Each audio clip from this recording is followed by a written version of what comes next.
ఈ దినపు దేవుని యొక్క మాట యోబు గ్రంథము 37వ అధ్యాయము 19వ వచనము. మాకేమీ తోసకై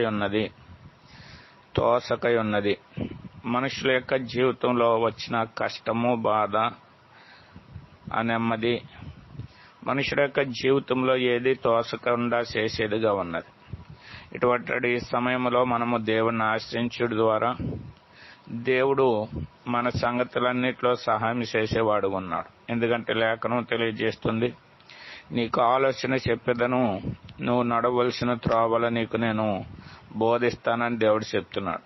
కాబట్టి మనకు తోసని పరిస్థితులు ఎప్పుడైతే వస్తాయో ఆ సమయంలో దేవుడిని ఆశ్రయించుట ద్వారా వాటన్నిటి నుంచి కూడా దేవుడు తప్పించి మనకు నెమ్మదితో కూడినటువంటి మార్గాన్ని మనకు ఆయన బయలుపరిచేటటువంటి వాడు ఉన్నాడు. కాబట్టి మన బాధలోను శ్రమలోను దేవుణ్ణి ఆశ్రయించి ఆయన మనకిచ్చే నెమ్మది పొందుదుము గాక.